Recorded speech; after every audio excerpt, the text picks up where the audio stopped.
Just a second. All right, good morning, everybody. Good morning. Good to see us all. I am super excited to be able to introduce our guest speaker today. So we have a friend, a confidant, a fellow TL that I reach out to on a regular basis to pick his brain, to find out information, and I am super excited that he's came into our market center today to share his knowledge with everyone. So just to give you a little quick outline of John Newman and who he is, the business that he built, and the person that I look up to and have conversations with. So we are talking about somebody who was voted one of the 100 most influential real estate agents. We're talking about an agent who has over $500 million in business that's been produced. We are talking about a team leader who constantly ranks in the top in the nation of retention and also bringing new agents into his market center.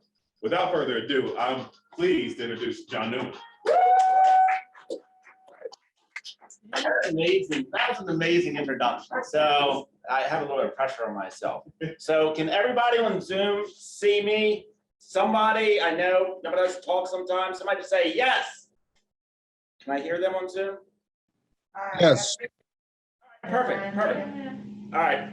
So as Brandon said, I the real estate game, as I call it sometimes, because I love the game, and I think to be successful in anything, you have to love the game that you're playing. And more than anything, forget the dollars and the cents and the closings. Like, I just have a passion for the game. Been in this game since 2003, so I've seen a couple things. I've got some city miles on me, some would say. But once again, I love the game. So I as Brennan said, like, I'm a team leader of a market center, and I'm also, I guess they call me CEO. I call myself, they call me Yoda actually, because I don't like titles, so I create weird titles for my team. So I'm Yoda of a real estate team in Millersville. Last year we did, I think, 184 transactions, of which 137 of them were listings. So about 70%, 66% of our business was listings. This year we'll probably finish in the 200 somewhere. We've got, last year we had 4 team members. So 184 transactions with 4.5, let's call it 4.5 team members. So we didn't have 50 agents that are doing that business. We had a small amount of agents that are each doing a lot of business. Now we've expanded, I think we have 12 or 13 agents now, because we're now moving into a whole nother model where we're actually going to be expanding into multiple other locations. So, so this course is called Win with Sellers. It's typically a 1-day long course, and I'm going to cram it into 1 hour. So with that being said, I don't know if the people in Zoom can see this whiteboard very well, but I'll read it out to you. This course is broken up into 5 sections: lead generation, lead conversion, the pre-listing process, the appointment, the listing consultation, and servicing or marketing. Where would you all like me to start? How can I deliver as much value to you as possible? Because we will not, I can either touch on all of these, or we can drill a little deeper on 1 or 2 of them. Or deeper on 1 or 2. I'm all about lead gen. That's how I get paid. Lead gen. I love that. And then converting that lead. John, if you could do a little bit of all of them, give us a smorgasbord Okay. of all of it, that would be great. Most people, I find the servicing and the marketing of the lead, that's actually probably the easiest part for most people, from what I hear. The appointment, but yeah, we'll touch on a lot of it. I'm gonna leave about 15 minutes at the end. Oh, let me set my timer, because a little fun fact about me, I have ADD, and that means that I can just, time to me doesn't even make sense. It's just a continuum of space. So I have to set timers, or else I could be here for 3 hours, because I love to teach. My passion is in teaching, and specifically teaching the game. So as it pertains to real estate, I've been privileged for several years to be, Gary Keller has a private mastermind group. and I've been a part of that mastermind group. And we would typically meet about once a quarter. And every time we walk into the room, Gary would have one, I don't know what it's called, that thing you draw on a little monitor and it displays it up onto the screen. Whiteboard or something. Like a No, whiteboard. yeah, it's like something, some piece of technology, but every time he would start off the conversation, well, first he'd start off, he'd come in and sit down, typically 5 to 10 minutes late, which is interesting. And then he would say, "What's up? What's going on?" And then somebody would throw out something, and then he would draw this triangle. Every single time, what's going on? What are we up to? What's up? And then he would draw this triangle. At one point in time, there was a guy named Dan Green. Dan thought it would be funny. Before Gary got there, he drew this triangle. So Gary walked in and the triangle was already there. Anybody want to tell me what this triangle represents? It's 3 L's. 3 L's, lead, listing, leverage. All right.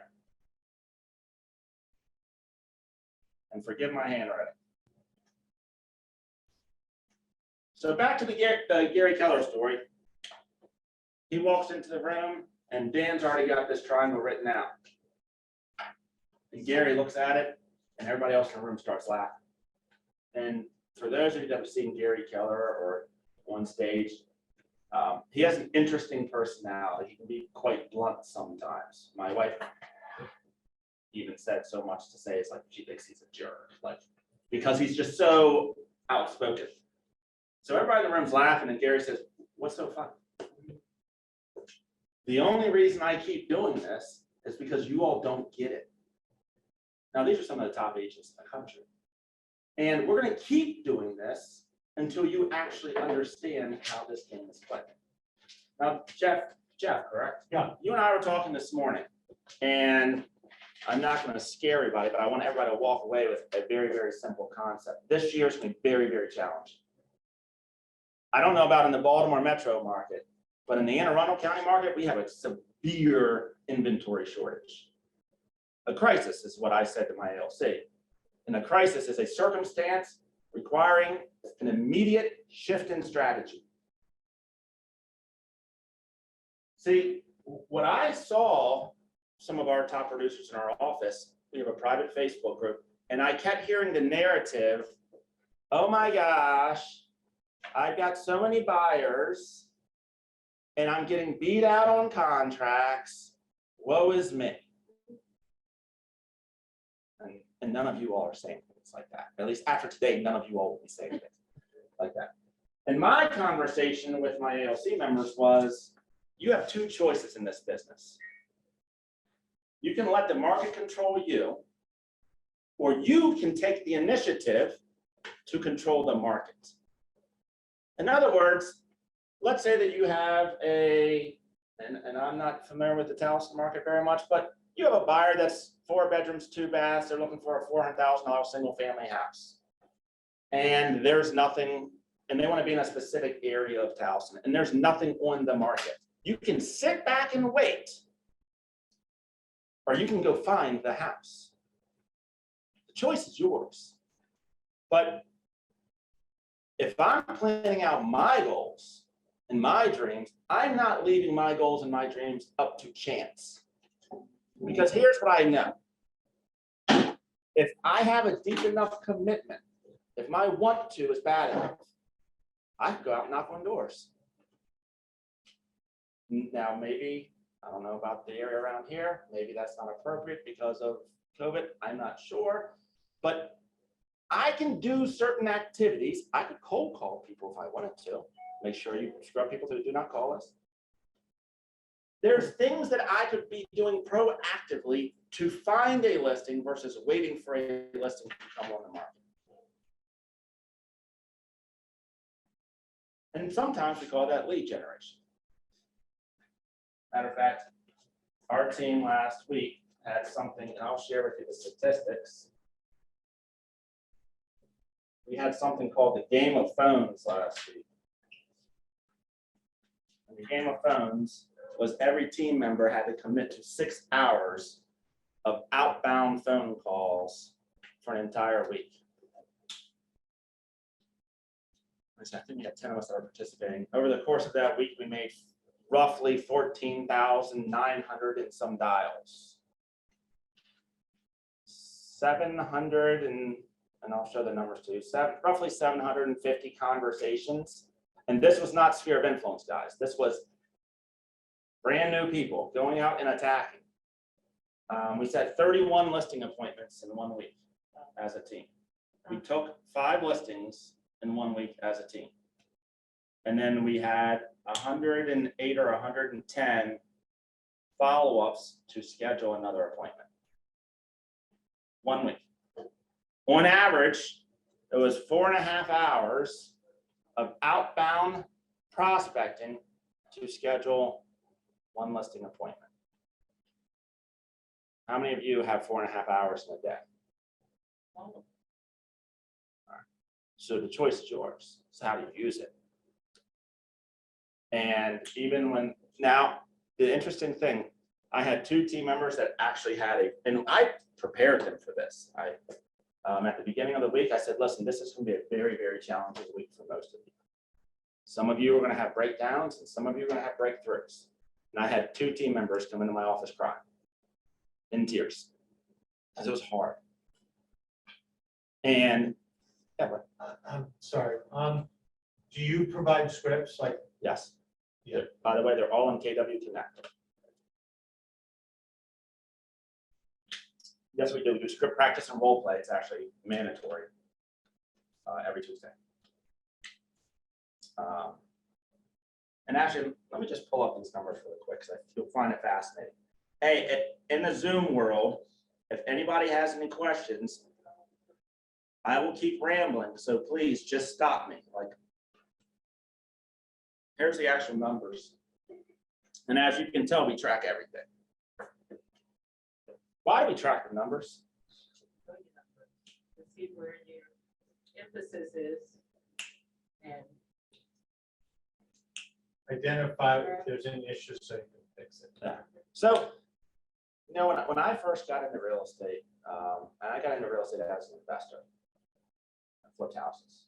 2003 to 2007, I flipped houses. Why did I say from 2003 to 2007? was the market going? Yeah, I had 23 projects under renovation in 2007. It wasn't a good time. So I actually failed my way into residential real estate sales. I had no intention of becoming a realtor.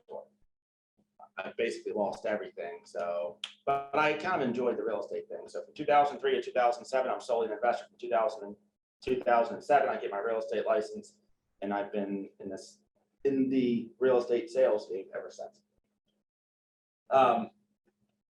But understanding your numbers, what I understood, and when I got my license, family members, everybody else, and some of you may have had these conversations, said, why are you doing that? You need to go get a job. It's unpredictable. My mother-in-law, God bless her soul, she's awesome. She's not with us anymore. She said, my father was in sales, and sales looks like this.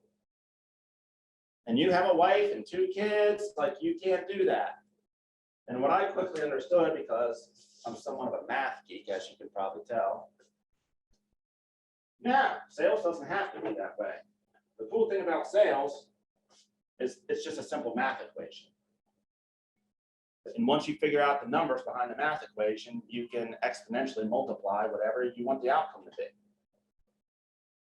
So would anybody like an example of that? Yes. All right. How many people in here have done an open house? How many people in here would say open houses are extremely successful? Depending on how, it depends on how you market the open house. Okay. Are open houses? It depends on if the house has been on the market for a while, if you're the first one to do an open house, it depends on the need of the open house. That's right. All right. Awesome. Great feedback. Does anybody in that, let's say that you want to make $100,000 in this year. And one of your lead generation strategies is open houses. How many open houses do you have to do to make $100,000? It's a mathematical equation. Yeah, I was going to say, yeah. Thank you. It could be 1 or it could be 10. So how would you know? Track. Like tracking. Yeah. Track it. So, and what would we track? A, you need the data sets. So you'd have to do enough open houses, and then you would track things like, okay, on average, X number of people visit an open house. Maybe Y number of people are unrepresented. So X minus Y, let's say that there's 12, and let's say that 6 of them are unrepresented. So that means there's 6 potential people. Okay, on average, so that's 6 people that I need to put into my database. On average, out of those 6, what is my conversion ratio of those people that I can turn into clients? So let's say that that is 2. Yeah. All right. Now, of those 2 people that I turn into clients, how many do I think will close? And let's say that's 0.8 or 0.7 or something like that. You should never predict 2. Maybe 1. Great. So now I just reverse engineer and say, how many open houses do I need to do consistently over time? So the moral of that story is it doesn't make a difference what lead generation activity you do. It's just figuring out the mathematical equation behind it. And that requires us to do things that we don't like to do as real estate agents, which means track our numbers on a daily basis.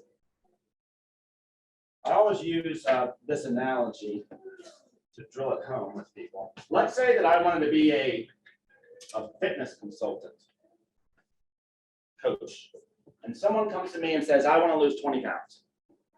I'm going to ask them, okay, what is the timeline in which you want to lose 20 pounds? If they say in the next week or the next month, I may say, okay, you're probably unreasonable. Your goals are unreasonable because on average, this is what the average human can do. But anyway, let's say 20 pounds over the course of 6 months. So that's basically like 3.5 pounds per month. To lose weight, not to build muscle or to change my body type, but to lose weight, it's a simple mathematical equation. I need to do what? First of all, know what their intake is. I need to know what my intake is And then. and how many calories I burn. Calories in, calories out. So let's say I determine this person's intake and I help them put together a diet plan and I say, you need to track what you're putting into your body. Everyone with me so far? All right, so the first week comes by and we're having an accountability session. How do we do this week? They weigh in. Nothing happened. All right, pull out your MyFitnessPal or your tracking system and tell me what you did today. Well, I didn't do that. What's my next choice as a coach now? Okay, why didn't you? You gotta inquire, why did they not do what they said they would do? You have the motivation. Are you still committed to this? Yes, I am. What held you back? Well, life got in the way. Okay, well, what's going to happen this week? You get us put back on track. Next week comes by and they didn't track anything. See, if you don't track your numbers, there's no way of knowing what you need to tweak. So tracking your numbers, as you can tell, we do it on a simple Google. It doesn't have to be complicated. We do it on a simple Google spreadsheet. How many contacts? How many appointments? How long was I on the phone? And did you ask that important question? Can I help anyone else in your life? You know? No. Most people don't want to track their numbers. And the reason they don't, in my opinion, the reason they don't want to track their numbers is because numbers don't lie. You can't make this up. Like, you can't trick me on your numbers because I know the law of averages of what should happen. You might get away with it for a week. You might get away with it for 2 weeks. But after 3 weeks, Something should. I'm going to know. And you're exposed when you track your numbers. Because numbers don't lie. So the most important thing, anybody in here want to know the secret to finding the good leads? Oh, yeah. Everybody does. All right. So after spending probably hundreds of thousands of dollars, let me tell you, there's no such thing as the good leads. There's no such thing. And we, interestingly enough, because we beta tested this. So Everyone except, oh, I can go up here. Everyone except for Trevor Jones was circle prospect. Everybody knows what circle prospecting means. Basically, Remine is free. You can pull it up on Remine. You can download data from Remine. It's completely free. It's tied right into the right MLS. But there's other tools that you can use, Mojo. There's other tools that are out there for this, but Remine is free. And Remine, you can basically take a neighborhood, draw a circle around the neighborhood, find all the homeowners in the neighborhood, and you can download their contact information. And it's free. Some of the numbers are bad, some of the numbers are good. It's just the law of averages. It's in bright, yeah, it's under, I think it's the research tab. I don't know if they are. Yeah. They are. No, they are. Yeah. Then you might have to pay for it then. Yeah, But yeah, that's what's happened, because it's been in the system for like over years. And it was like, yeah. So 11 of the agents were calling cold, just homeowners in Remine Mhm. with a script. One agent, Trevor, was calling Zillow leads. Which one do you think outperformed the other? Remind. Most people would actually think, oh, look, Zillow. The average cost for a Zillow lead, by the way, in that zip code is about $270 per lead. And Remine, just cold calling people, outproduced Zillow. I found that to be very, very fascinating. At the end of the day, whether you're knocking on doors, because we've tracked it, you're cold calling people, you're networking, you're standing in front of a Home Depot handing out business cards, you're calling your database, you're working Zillow leads, the numbers are going to be about the same. It's going to be easier to call my database. And that's why we had some people that had breakdowns, because they were used to building their business through a database. And we shifted their mindset into calling strangers. And sometimes strangers are not too pleasant when they're calling them. So there was a mental challenge that they had to go through of, and one woman said, I've never been called such bad name. She was, I was in an abusive relationship, and this was like almost worse than that abusive relationship, because 5 days. And here's what I said to her. I said, you're learning the worst case scenario. Other than door knocking, because I think door knocking is very, very challenging. I don't know if there's anything more difficult in this business as it pertains to lead generation than cold calling strangers. But here's what I know. You can do that and build the habits consistently and track your numbers. Everything else becomes easier. So we want to teach you all the worst case scenario, because I know that if you can do that, you can do anything in this business, because you're not afraid anymore. And you understand that if for some reason you've gone through your entire database and no one's doing anything, which by the way, it's about 25 conversations a day you need to have. So if you need to have 25 conversations a day to find one piece of business, and this is for a buyer or a seller, by the way. 25 conversations a day, and assuming you're working 5 days a week, that's 125 conversations a week. By the end of the month, you've had 500 conversations. So how big does your database need to be, unless you're going to call the same people every single month? You need a really big database. Most people that I've found don't have a database that's that big. And that's why we have to prospect to add people to our database.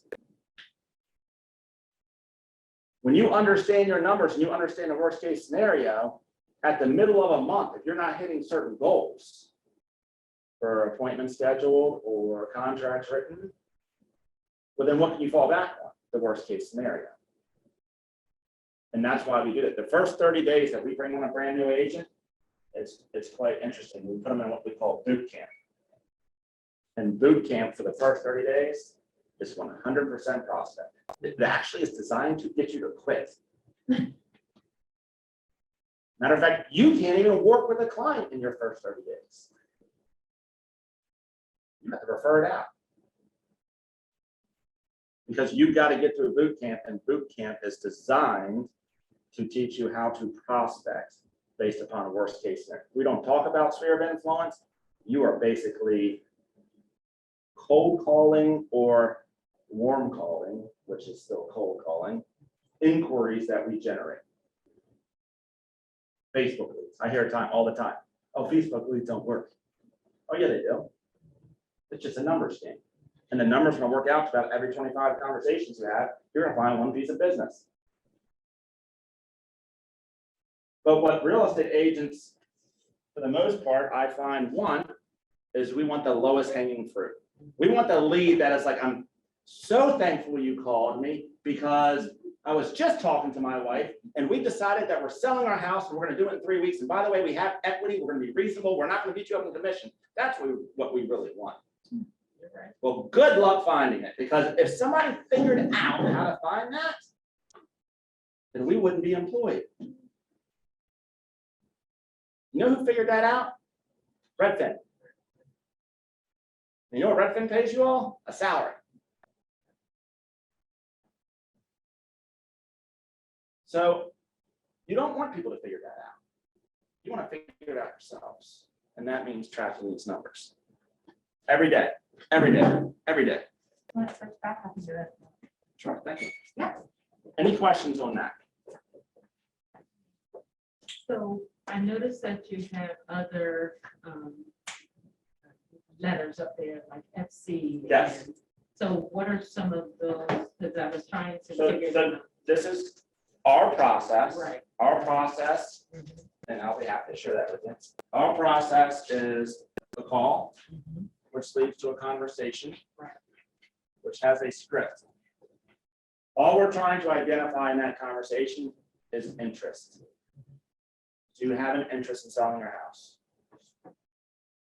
Why do you have an interest in selling your house? What's your timeline that you might have an interest in selling your house? And approximately what do you owe, which we know that information because we can typically pull it up. In doing the interest, are you using, like you go to KW Connect for the script, but are you using that forward just to keep that interest or find out more about the family, the occupation? We're not getting into like that relationship type stuff. We're Okay. basically getting into what are you looking to do? What's your goal? Okay. So I think And she's it's a saying version of motivation. what we call LP. Anybody here heard of LP Mama? Well, keep on. Location, price, motivation. Are you working with an agent? Do you have a mortgage? Schedule the appointment. It's the only difference is we already know the location. So what price are you thinking about? Why would you want to sell? Are you working with an agent, by the way, that's helping with this? What we're finding is we're just getting them, because we're cold calling them, we're getting them very, very early in the process. So we're typically getting them like months before they thought about selling their house. Okay, And what we know, statistically speaking, according to NAR, what? 5 to 7 years. somewhere. Well, what percentage of people hire the first agent that they come and they build a relationship with? 80 something. Yeah, it's astronomical. We just gotta be first. So call leads to a conversation. And that conversation is, why are you looking to sell? What's your timeline? You know, tell me a little bit about your strategy, blah, blah, blah, blah. Version of LP Mama. And then we do what we schedule next is what's called a findings call. We do not go straight for the listing appointment at this point in time. We schedule a findings call. A findings call, great, Mr. and Mrs. Jones. Typically our clients, after this conversation, proceed in one of two ways. We can disengage, Mhm.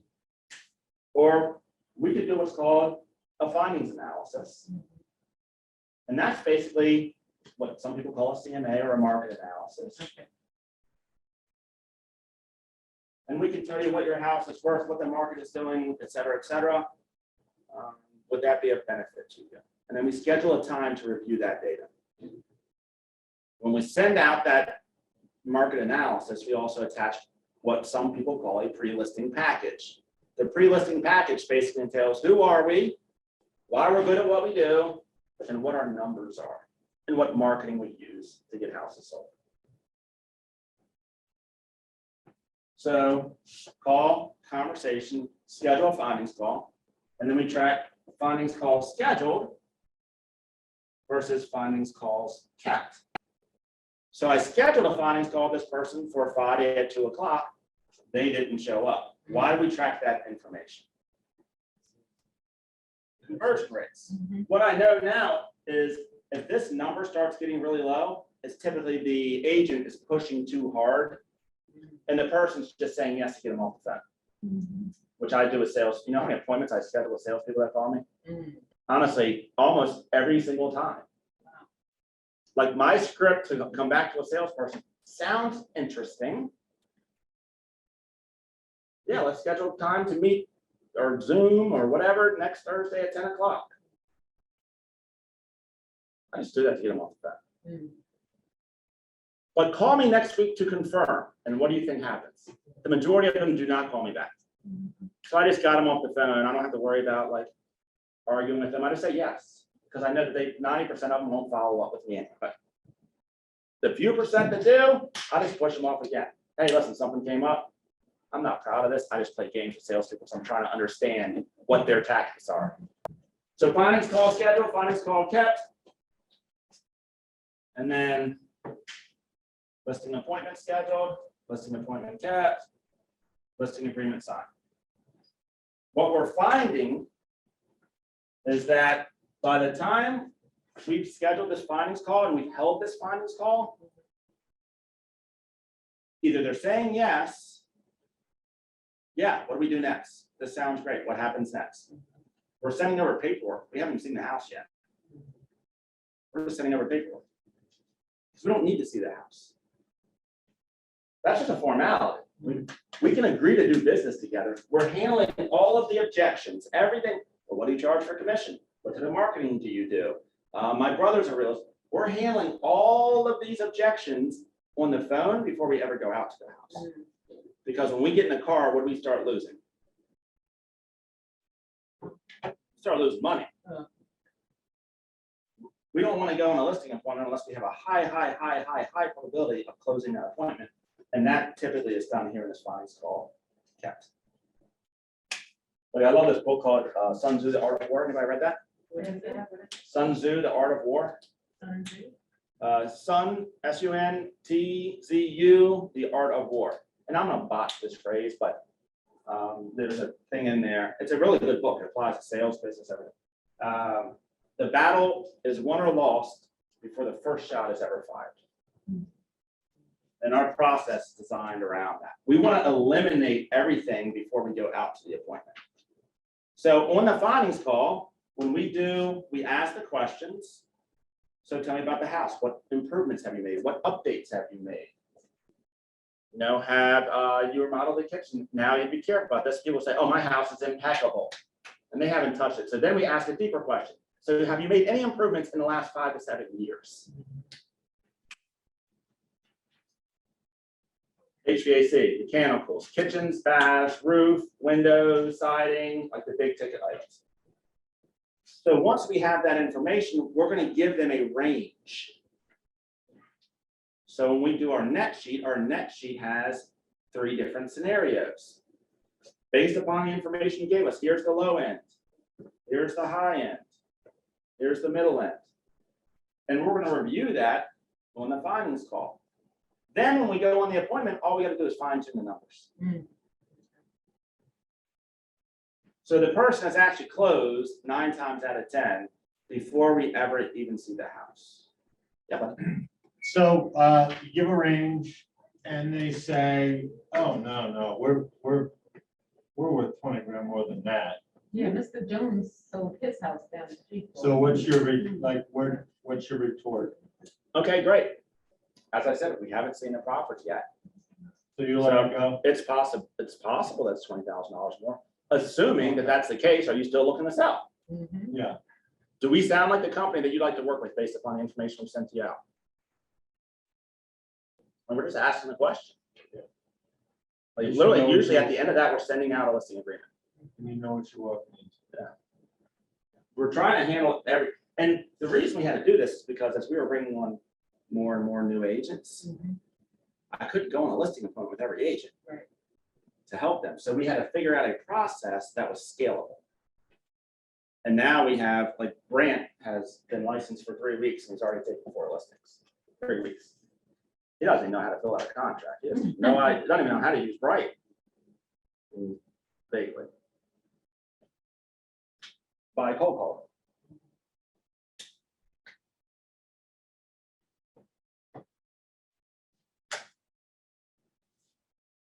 Answer your question about what all of these different things are Okay. for. The last one was listing, Listing agreement signed. sign.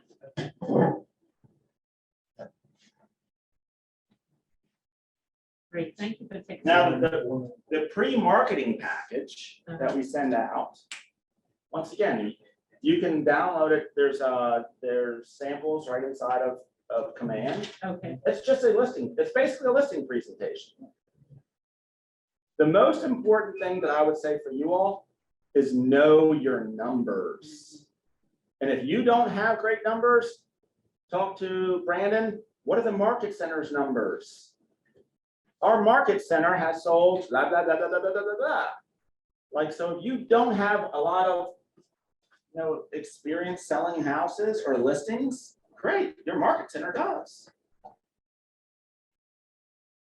So leverage the market center's information.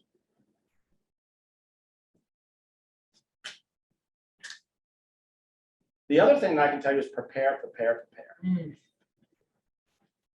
So like I tell the new agents, 45 minutes prior to a findings call that you're getting ready to have should be in preparation. Like you should walk into that findings call, and the worst thing that can happen to you is the consumer knows more about what's happened in that neighborhood than you do. And I've seen that happen. Actually, we have a recording of what happened. The lady literally said, well, 123 Main Street just sold. What did that sell for? And the agent's like, and she was like, I know more about what's going on in the real estate market than you do. Why would I hire you? How do you come back from that? And we didn't get the listing, by the way. Preparation. Yeah, I would say also, know your data for the neighborhood, even if you're meeting with a buyer, if you're going to an open house, be able to say, oh, by the way, average house on the market in this neighborhood is 7 days. Over asking price, there is seller subsidy for over 50%. Who are you gonna use? Marriott. Yeah. The numbers are what separates you from another real estate agent. If you walk in there and say, here's my 14-point marketing plan, blah, blah, blah, blah, blah, blah, so does everybody else.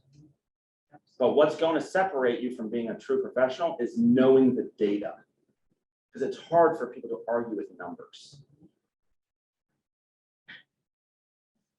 My very first listing appointment, which goes back to prospect. Very first listing appointment that was not a family member. My very first listing was my aunt. This was the second one. It was a $2.4 million house in the water on the Eastern Shore. I've never sold a $2 million house, never sold a waterfront house. I've never sold a house on the Eastern Shore. Whenever I found these people at a home and garden show, somebody mentions real estate. I'm not afraid. Squirrel. Hold on. And I'm not afraid to insert myself into the conversation. It drives my wife crazy. Because I'm at a restaurant or sit down having a family dinner. Somebody's talking about real estate. So this couple walks up and they're actually looking to get some paintwork done. And why are you looking to get some paintwork done? And I just ran into them at a booth for a painting company. And they said, oh yeah, we're thinking about selling our house. And literally this was my second month in real estate. I'm like, really? And she's talking to the painting company, and I'm just sitting here listening. Because now she said she's thinking about selling this house, like my ears fucked up. And the guy says, we don't do work on the Eastern Shore, sorry. I'm like, hey, like, I know contractors everywhere because I flipped houses. My mom lives on the Eastern Shore. Like, what's your timeline for getting things done? Why are you looking to have the painting done? Oh, we're putting our house in the market, blah, blah, blah. Immediately, you need a real estate agent? And they were like, we have like 5 or 7, like, but if you want to pop by and come look at the house, and I'm like, oh, cool. And then I did some research and I found it was like a $2.5 million property. I'm like, crap. I probably spent 12 hours in research. Like I knew every waterfront house that had sold in that zip code, like in the last 12 months. I knew the price per square foot. I knew the average age of the house. I knew how many feet of waterfront the average house had. I knew the average days on market, like you name it, I walked in prepared. They never asked me how long I've been in the business, because I came across as being prepared. So the preparation, like a lot of us want to just show up to the game and just shoot shots. The practice and the preparation, like understanding the market. It's a month supply of inventory. What does that actually mean? Like know your numbers. And that typically avoids the conversation. We even go so far as to say this. So if somebody comes up or they ask in a finance call, you all feel free to use this.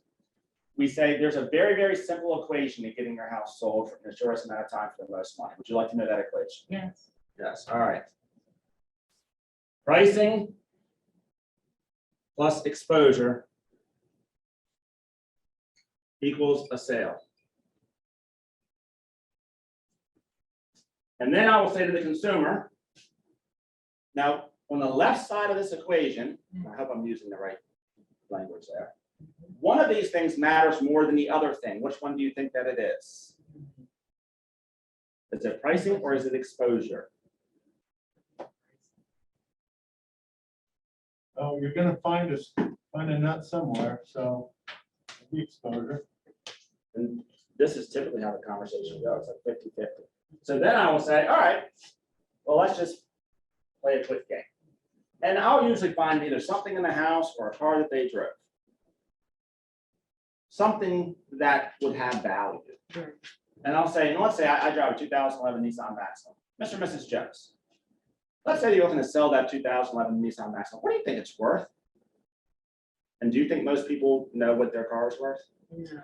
All right, and then I'll ask the question, well, how would you find out if you didn't know what it's worth? The blue book value or Most people will then have an answer. Well, I would just Google it. Kelly.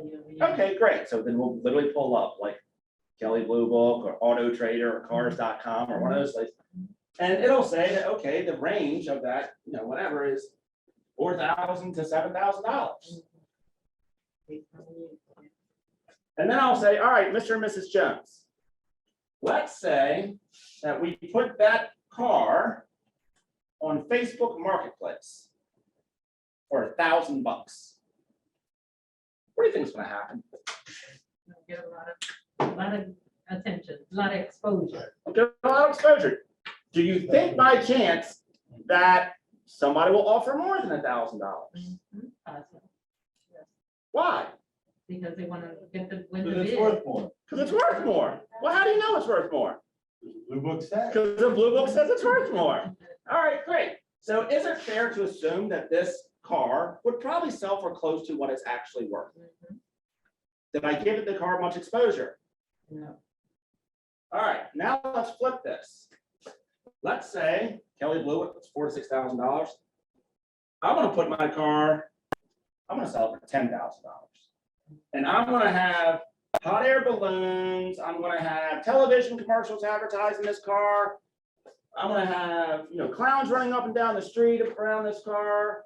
Like, do you think it's, so I'm gonna get massive exposure on this $10,000 car. Do you think we'll sell for $10,000? No. Why not? The value is not there. There's too much information to gain value. to Yeah. determine. The customer has too much information. Bingo. And then I will say, thank you very much, Jeff. And then I will say, in the old days of real estate, and I'll make fun of myself. Mm. In the old days of real estate, consumers didn't have access to the information they had. Right. So agents had to do all this marketing stuff to get exposure. Now in 30 seconds, you can go on a website and find out what your neighbor's house sold for, what this sold for, what that sold for. Here's the estimated value. It may not be accurate, but it's going to be a rough range.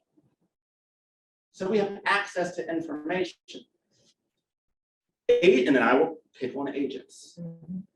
Agents that don't understand how to analyze a market and evaluate pricing strategies always want to talk about their marketing plan. Mhm. So if you're thinking about interviewing another agent and they come in talking about their marketing plan, you see why that doesn't make a difference. So you just knock down 80% of the agents. 100%. Mhm. Because I know my numbers better than 99% of people that are out there. And that's You the number created one. doubt with the Oh. seller. 100%. And then, even if we get past this, they understand the equation, then I will say, now, when we come to exposure, there's one thing that's the most important thing. What do you think that is? Targeting the right market. Okay, Because So- I can blast it anywhere. what's the most important, so let's say I want to create marketing, what's the most important thing that I need? Assuming I priced it right. Mhm. Internet. Okay, before internet, or what do I need to have to put it on the internet? As much information as possible. Okay, so what's the most important thing? Pictures. High quality photos. Oh, okay, oh, yeah. And then I'll pick on something like, I'm 50 years old, but I'll pick on something like, I've never used like any dating site or anything like that, but I can imagine if I put a really bad photo on there, I'm not gonna get many clicks. So the most important thing is high quality photos. And then in my cart, so I take my laptop and I go on it, if I were to go on an appointment or in the Zoom conversation that we do, I'll pull up houses with bad photos. Mhm. And then I'll pull up houses with our listings and show how we have great photos. And then usually after the end of this, they're like, okay, what happens next? Well, do you agree that we have a firm pricing? Yes. And when I walk through the pricing strategy for them, I'm doing it, I'm not pulling, and once again, I learned this the hard way. I'm either taking an iPad, a laptop, or we're doing a Zoom conversation. I want them to be engaged in this process. I'm not taking the printout CMA sheet. Mhm. Why do you think I'm not doing that anymore? The network is going just this. They're going with a high Let's- number. Yeah. You tell me with a high number, they're gonna say, well, does this house have, There's no no, pictures. the kitchen that I have? Right. So now, when we go through this process, the pricing analysis, Mhm. I've already done my research. And it's like, what was that thing? Goldilocks and the Three Bears? This bed is too hard, this bed's too soft. Oh, this bed is just right. So I've prepared the comparables at the top end of the range. So that's my house that have been fully renovated typically. The bottom end of the range, Need some work. and then the houses that are in the middle. And I'm walking through with them. All right, let's look at 123 Main Street. And then they're going through the photo, we're going through the photos together. Compare to your house, and once again, Mr. and Mrs. Jones, you're now looking at this through the eyes of a buyer, not the eyes of a seller. Would you prefer this house or would you prefer your house? And they will usually say, well, this house, that house is a really nice kitchen, our kitchen's not that nice. Okay, great. Based upon that, if you're looking to buy a house, what's the amount that you would detract from that house? Right. Well, probably $30,000 to put in that kitchen. They're actually setting Their own price. their own price. I But I actually- led them down that path. So I do it the long way. I actually go, you know what? We're not on the same page with price. We're gonna go look at some of your competition. And I drag them out to some homes in the neighborhood so they could see the golden toilets that they don't have, right? Same effect. This is quicker. I just want to do it This is online. Definitely quicker. Mhm. Yeah. And now they're making their own suggestion of price. So I never have to worry about that situation where it's like, well, you told me the price of that. Blah, blah, blah, blah, blah, blah. Sometimes you'll have someone say, well, they're irrational people. Mhm. Mhm. And then usually we'll just disengage. Yeah. Like, I'm not gonna take a client that's irrational. Right. Because then I have to beat them up and the price drops and they get upset and we don't wanna have to deal with any of that stuff. So everything is done immersive. They're more engaged in the process and they feel like they have a part of it. Mhm. It's not just me telling them what to do, it's me leading them through the process. So that's a simple equation that I can. Like for years, we wouldn't even do a listing presentation. I take a notepad and I draw this out. Mhm. And along the way, I'm warning them of what other agents are going to say. And then I will always say to them, oh, and by the way, if you're thinking about interviewing other agents, be careful of this. Also ask for their numbers. How many houses have they sold? What's their average list price to sale price? And then I will say, most agents don't even know their numbers. And if you tell me ahead of time that you're interviewing with another agent, you tell me who that agent is, 'cause I'm trying to find out, I'm actually gonna pull their numbers for them. So like we competed against Bob Lucido a couple of times. And interesting, Bob is an amazing, good friend of mine. So Right. I pulled his numbers down. Bob sells a lot of houses, but he also has a lot of houses that either expired or withdrawn from the market. Inventory, yeah.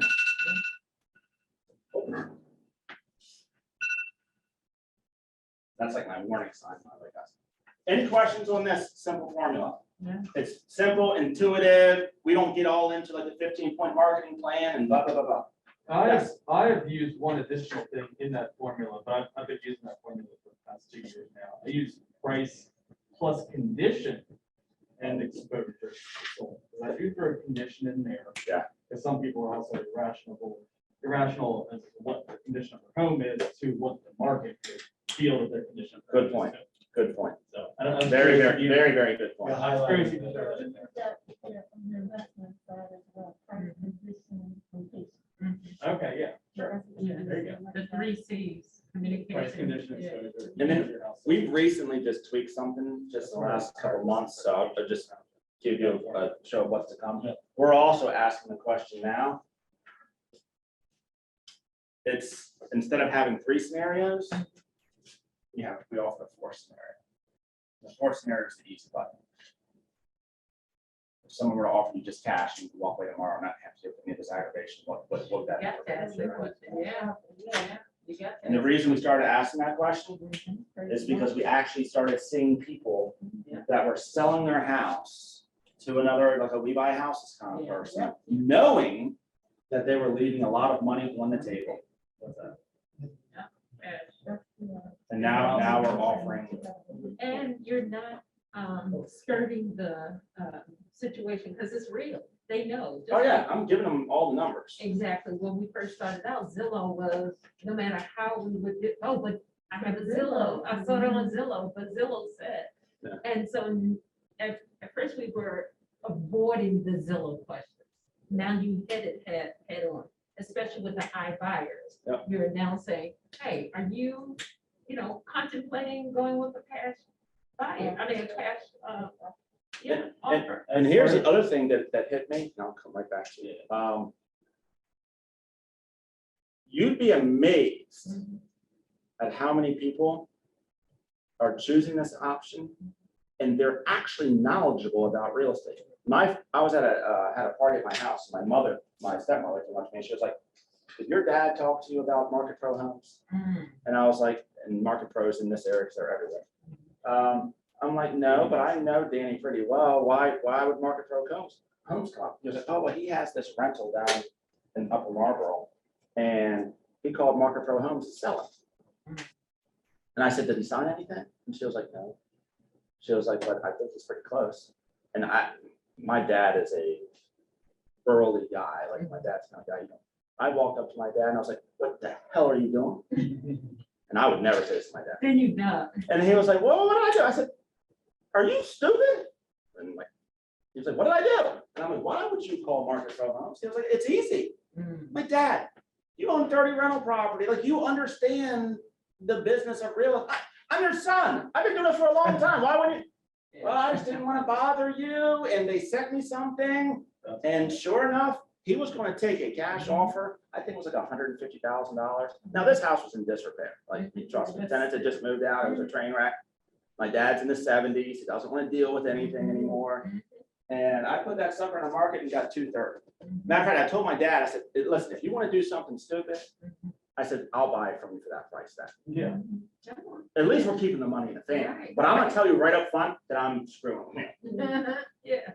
Oh, I don't want to do that. Okay, well, then let's do that. So the people that you least believe would ever think about something like that, if you catch them at the right time, they're thinking, and they may not call you. Right. Yeah.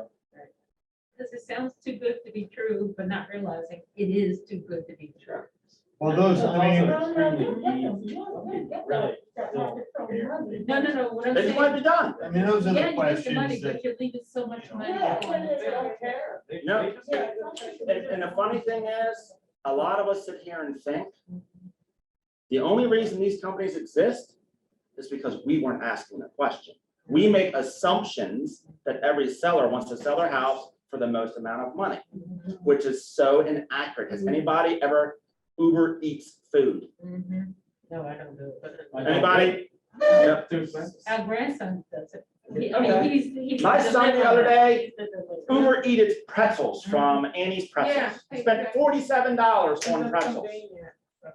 And, Convenience. and low. Anybody gas. bought a carton of milk from 7-Eleven or a Wawa? Yeah. Why did you do that when you could have thought, I've done that and I passed by a Safeway or a Giant and I'm going to go to the gas station at the corner of my street because I can get in and out and it's about convenience. But I would say a lot of I don't know this, I'm not a fly on the wall, but I'll bet you a lot of agents are focused on their presentation and not Instead of getting to know focusing their on them. clients and figuring out what's important to them by opening open-ended questions, right? So, Why are you looking to sell? Like that's the question we ask all the time. Why are you even considering selling this house? It's a beautiful house. Exactly. Because we're trying to figure out their motivation. If they're not really bought into the process, then it could lead to a problem. can I ask, can I move in a slightly different direction on you? Of course. So your heavy listings, Chris and I are as well. How do you, we're really interested this year in leveraging our listings for more buyers and obviously more sellers by circle prospecting around our listings. And can you speak to how you leverage your listings? All right, so, I won't speak for myself, but from what I hear around the country and a lot of the team leader rooms and agent rooms, it must have shifted during the pandemic for some reason, and I don't know why. But the number one strategy is these crazy golden letters, handwritten letters, Back to, yeah. by far and away. Like We're there's cranking on those. there is no other, other than cold calling, which we do. But we've done postcards, we've done Facebook ads, we've done all that. These letters for some reason outperform everything, Mhm. but they have to be handwritten. Yeah. There's all kinds, put them in colored envelopes. Ballpoint marketing, Say again? Ballpoint, it's a company that actually. Oh, they'll take your handwriting and make it look like it's It's handwritten. a robot that writes it in pen. That's It's a scary. literally Oh, wow. That is Frank so Genie, or scary. you can go to Frank Genie and it's. No, So we've that's had, it. we've No, had that's actually success. printed. No, this is a Yeah. robot. Number one thing. So we'll take that and we'll go, Yeah. we're gonna circle prospects around our open house, or we have a buyer. But we'll bet our odds. We'll say, okay, 5 years ownership at least, or, we'll dial down the numbers a little bit to keep the costs down. We've had success. And that's the other, what you just said is really important. So if you use Remind, and like I said, maybe now it's got a monthly cost to it. It'll probably be a couple $100 a month, I imagine, something like that. But the beauty of Remind is you could pull the data. Mhm. So like when we pull lists, we're not just pulling like every You homeowner. pay for the pro? Yes. There isn't a pro anymore. Well, It's free now. there was a pro, But now then they it's made it free. free.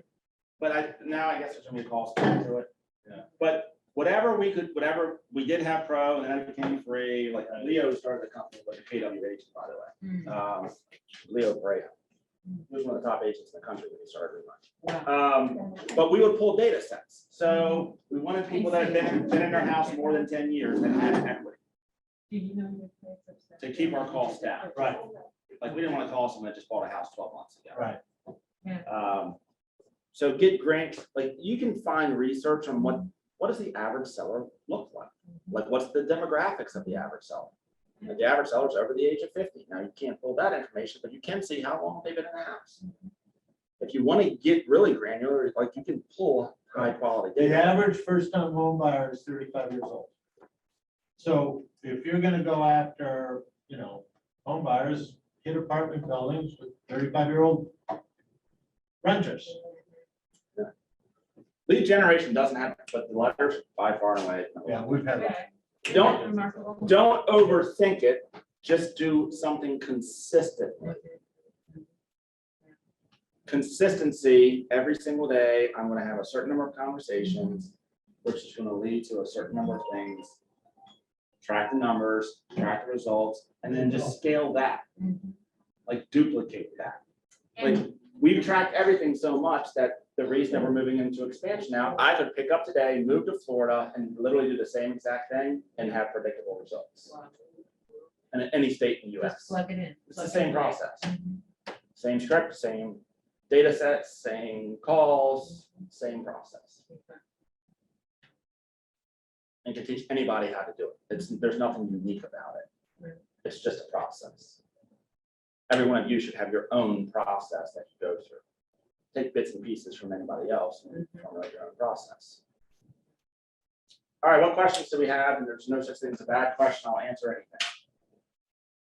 So how do you put together like, I guess it's like a market analysis for someone you know, like to say, I'm thinking about selling my house, but I would need to buy and then, sell and then buy again. So they want to target specific areas. You put, just get all of those areas they consider and buy and then. Yep, and then we'll start prospecting those areas.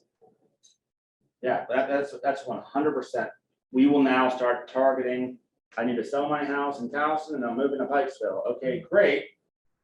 And can you carry 2 mortgages? And then, if they can carry 2 mortgages, we're selling that house and we're gonna go shopping.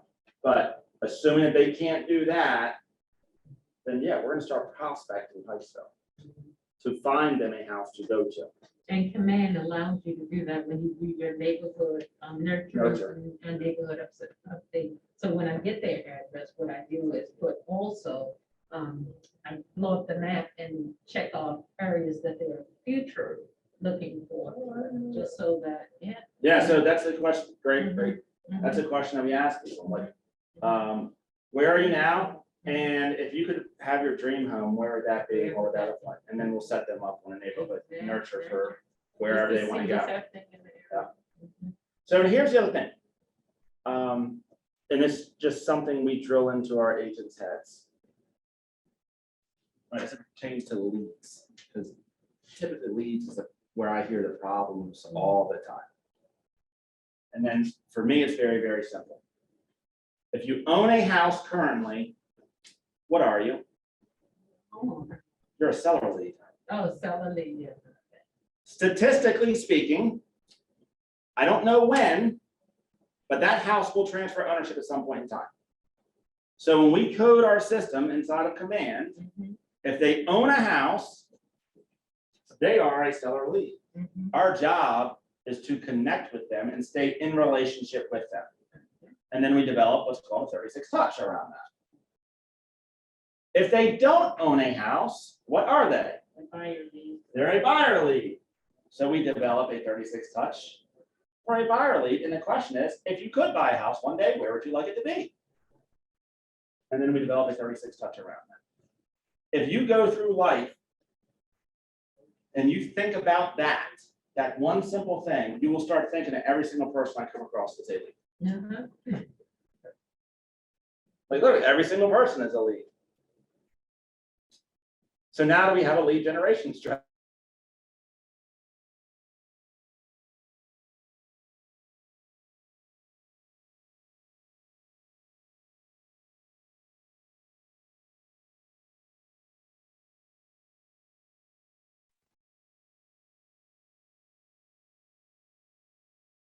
I don't hear anything on Zoom audio. Your audio cut out on Zoom.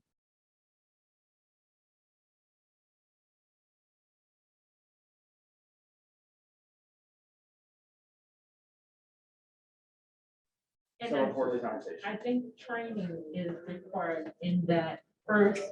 Hi, John, how are you doing? I see you've been in your home for a while. Are you looking to sell it anytime in the near future?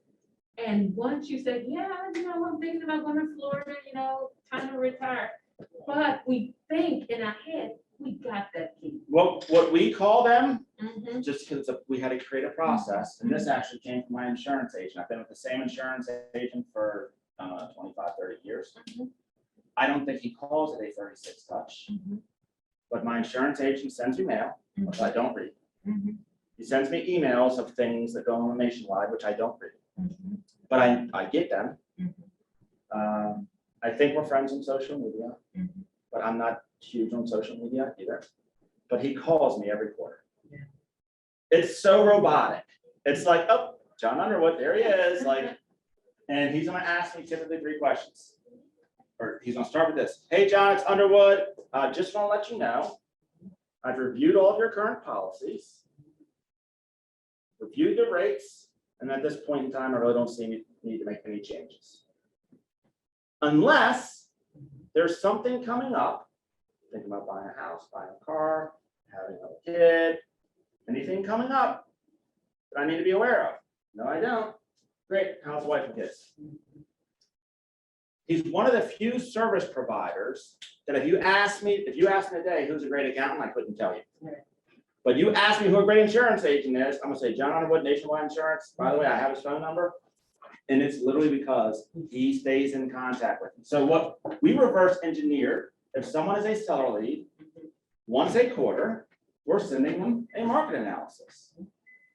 It's no different than what John Underwood did for me. I've reviewed the market, because that's for most people, it's the largest financial asset. Here's what's going on in the industry. Here's what I'm seeing in the housing market right now. Do you have anything coming up? Any questions we can discuss? Great. How's the wife, kids, how's work, blah, blah, blah, blah. We're trying to keep this. But it's something of value, which now there's a reason for us to call that. Yeah. And I would also go a step further that when Gary says you really don't need to spend much money in your marketing, if you already have those tools, you just gotta know how to use the tools effectively. And me, instead of the going out spending money on postcards, if I know that you're looking, then let me send you something about it, like this market analysis.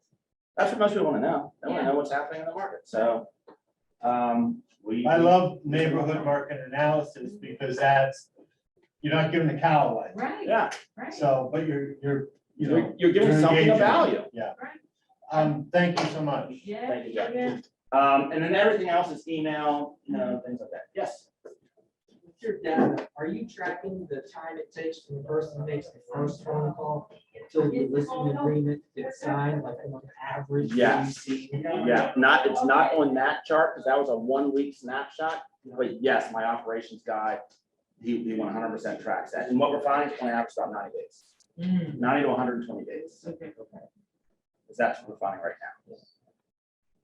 I also just wanted to follow up on something you said earlier. You said it was 4.5 hours of outbound calls to get, was it either a listing appointment or listing was it an actual appointment. listing? That Okay, was the point. thank you. Yeah, my neighborhood girl. I will. And what I found from most, at least with my agents, unless you're so busy on appointments with buyers or sellers, what else are you doing? Like, and then, show me your calendar then. Show me that you do not have 4.5 hours, unless you have too much business. And hey, if that's the problem, then we can talk about leverage, come back to that full circle, that triangle. We teach people, we lead generate for listings, which will then generate other buyer leads. And then when we get to the point where we have too much business, we provide leverage for it. So we do not do any lead generation, outbound lead generation for buyers. We only do outbound lead generation or spend any money for buyer leads anymore. We don't have Zillow anymore, we cancel it. Right. Because the data told us that it actually was not worth it. So if you said to me and I'm busy, how do you want your agents to focus on that strong 4 hours because you're in momentum? Mhm. Or are you all right with breaking that 4.5 hours up because of all that's going on in? Best scenario Mhm, is to time block that, mhm. because once you get into a flow, you stay in that flow. It takes a little while to get into a flow. So stopping and starting, that doesn't really work out so well. And that was the interesting, and that's why we wanted to beta test this, and that's why we said, we're gonna do a whole week of this. Hey, there's no inventory that's out there. Let's go out and create the inventory. And then you all can sit back on weekends and be the person who says, yeah, let me just count all my offers and figure out, who I wanted. Well, here's the other interesting thing. One of our agents that's working with 3 or 4 or 5 or 6 buyers, Mhm, his aha was the amount of time that he's spending on a buyer mhm. versus spending the time lead generating for a listing. And that was his aha. He was like, this may not be as enjoyable, but darn if it's not a better use of my time. I'm gonna make more money per hour by doing this. than I will by showing buyers houses. So that was his big takeaway from doing that. And he was typically he was probably 80% buyers last year and 20% listings. And now he's like, oh, I think I'm making a shift. Solely because of time. Does that help? Mhm. What keeps you from just bringing in more and more people that are just going to be outbound calls? Oh, we're doing that. ISAs, in essence. Well, an ISA you have to pay for. Oh. An agent that comes to boot camp Mhm. are basically learning the skill set of an ISA when I'm not expensing any salaries or bonuses or anything like that. Mhm. So, but that is, we needed to get the data. Mhm. We needed to, I mentioned earlier, we're now planning on expanding into other different markets because we have enough data and we have the training program in place, we have the scripts, we have the models, we have all the tools that now we could literally launch anywhere in the country if we want to. And that's where we're going next. But we need to get that data first. Great question. Because in Maryland, you eventually run out. I mean, you could eventually run out of people to evolve. The other thing that we're aware of now is we track this. And I know I'm going a few minutes over and I apologize. We've been tracking the connect rate. What percentage of people actually are answering their phone? And what we've seen over the last 2 years, it's going straight down. And many of you may experience the same thing now. Fewer and fewer people are answering their phones. So now we're playing with or beta testing some ideas. Okay, the day will come where if you're not somehow connected to me, my phone's just gonna block you. Like that day will come. I just don't know when it's gonna come. So now we're beta testing ideas of, okay, how can we use other technology means to try and connect with people when it's not through the phone anymore, text messaging. But the problem with text messaging is you have to opt in. You can't just like cold text people. That's a no. A huge fines for that.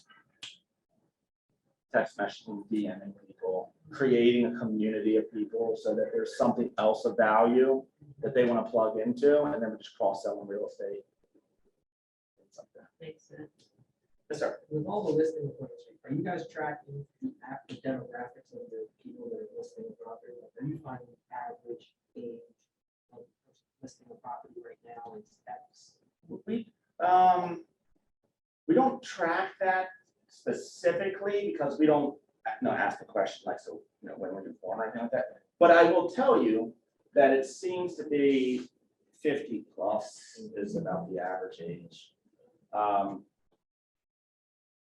Which just makes sense in my head. I mean, you've got to, and I think now we're gonna see like two separate demographics. It's like the move up buyers and then the move down or the move away. And that's one of the things, like everyone's trying to figure out like how we solve this inventory crisis thing. And I have no factual evidence behind this, but my thought process is it's not going to come back. And the only reason I say that is because the largest demographic segment of our population prior to like the time we're in now was the baby boomers. And I don't remember what years they were born, 30s to 50s or something like that, maybe. Well, I've done some research on this, and the baby boomer, that demographic segment controls about 60% of the real estate owned in the US. Well, we've had extremely low interest rates. So some of those baby boomers, like my father, myself, even myself, and I'm not a baby boomer. My kids call me a boomer, but I'm not a baby boomer. My father bought his last house. He's out of he may buy a second home, he may buy a vacation house, but he will not be selling his primary, he's already bought that last house. So my hypothesis, a lot of these baby boomers, they bought the house that they're going to live in for the foreseeable future. I've already done that, and I'm only 50. So like my bedroom's on the main level, like I've got an in-law suite in the basement. So I've literally already taken myself out of the market. The next place I go will probably be in the dirt. Yeah. Or I may buy a second house in a place, Florida, somewhere warm, because I don't like cold weather. So I think a lot of the baby boomers are out of the market because they've already bought that last house. I think another subset of them have said, you know what? I can lock in at 2 3/4% right now. Put an addition on, do other things to my house. Exactly. And why does it make sense to move? I love the neighborhood. I've been here. It's comfortable. I just need to add these different things to my house. And because money was so cheap, they've now renovated that house. So I think there's a large segment of the population that won't come back. Exactly. And then tie that with the number of people, because low interest rates. Why am I gonna sell my house? Right. I'll rent it out. Because the monthly rents are going through the roof. I've locked in at 2 3/4%, so my payment is next to nothing. So another segment of people have now become landlords. Exactly, and Airbnb and all of them have gone in the range of extended stays and stuff like that, so opening that market up. When we look at or track the young people, the 25 to maybe 40 in that range, they're concerned about getting out, traveling. They're not still ready to anchor themselves or settle down. They want to see the world. They want to not be pigeonholed. Yep. And Yep. so it's going to take a moment. I think it's going to be new home builds that are going to do a resurgence. They're still high The though. problem with that is land. Yeah, Land. exactly. All right, now there's, any other questions? I'm gonna leave you with one golden nugget that will, if you decide to work it, will make you extremely wealthy. There's some stuff in the chat. I know, I'm not, oh, we're good. Oh, okay. Any other questions before I leave with this one golden nugget? Mm-mm. All right. There is one source of business that will increase exponentially over the next 13 years. And I have a PowerPoint presentation on this, but I probably won't be able to find it very quickly. That will guarantee you sellers that need to sell. And this is going to sound somewhat morbid, so I apologize in advance. Hmm. That's estate sales.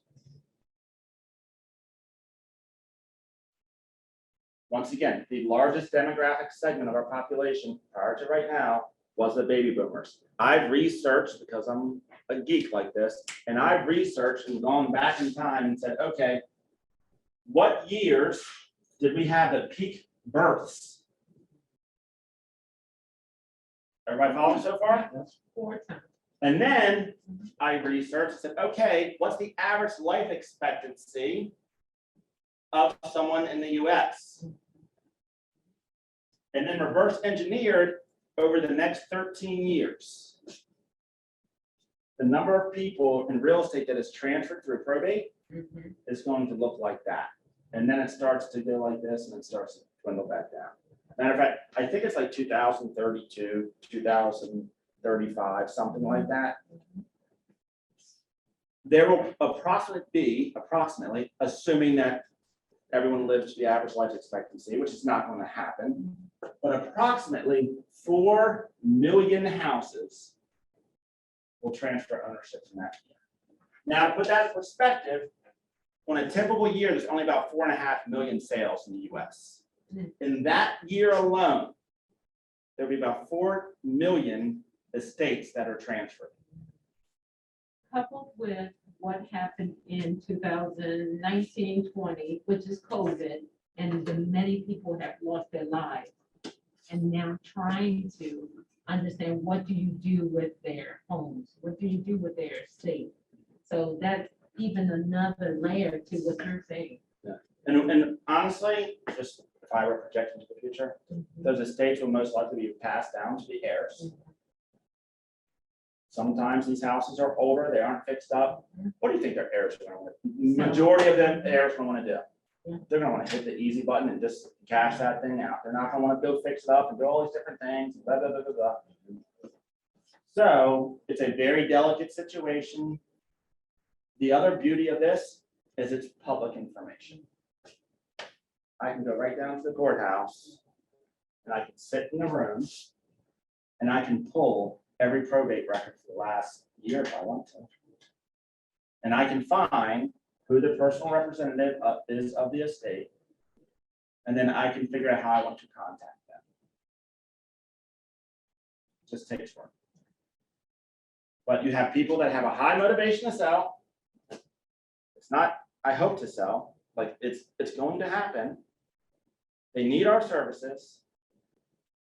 And it's a gift that will literally keep on giving for the next 15 years. We had a It's a client, different process, so you have to understand the process, master the process.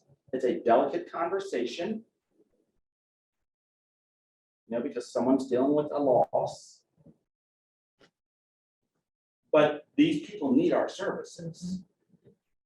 And the families need our services. we had a client like that. She says it's a blessing and a curse. She said, my mom, I have my house, but my mom passed away. Now I have her house.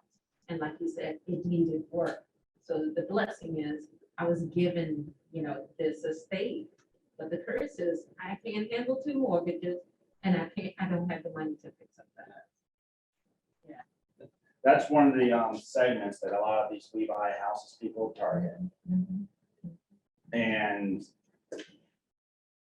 maybe they provide a service, maybe they provide a disservice. That's up for discussion. Yeah.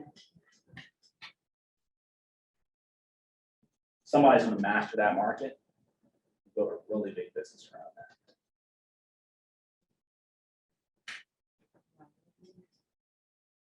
Good nuggets. Was that a good nugget? Yes, good nuggets. Okay.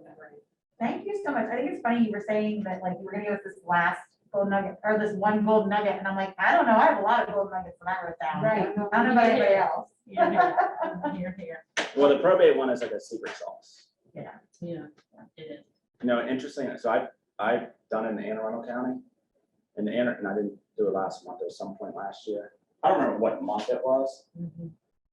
But the fascinating thing is if you go to the courthouse, like literally, like you spend some time there, the information that you can find out is almost uncanny.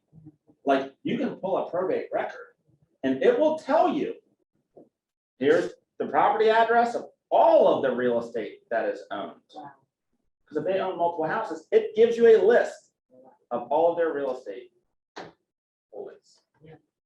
And in 1 month, there was about $16 million of real estate. 1 month in just Anne Arundel County. Baltimore County is way more populous than Anne Arundel County. Average price point's about the same. So I can only imagine what it is in Baltimore County. And then you can decide to mail them, call them, however you want to work. Just it's a delicate situation. So don't call someone and say, "I know, I understand your mom just died. You want to sell the house?" Like that. Come from contribution. At first, I thought you might be going towards the attorneys trying to get it, but you're actually going directly to the heirs. For the funeral homes? You could go to the attorneys as well. Just remember the attorneys were getting called by a lot of real estate. Interesting what we found when we were looking at the data on the probate records. A lot of people did not have an attorney. But they're trying to do it themselves, or they, it's Just didn't think about it. I was gonna say. Like, I mean, I can tell you, like, the majority of people in our office don't have wills. We don't, like, nobody wants to plan for, most people do not want to plan for the day something happens. So most of them don't have attorneys. It's a great plug for the event that Savage and Associates is having. An attorney come in and they're talking about wills and estates and things like that. So if you don't have one, come to that session. Yes. Is Bill coming in? I don't know who they're. William Savage?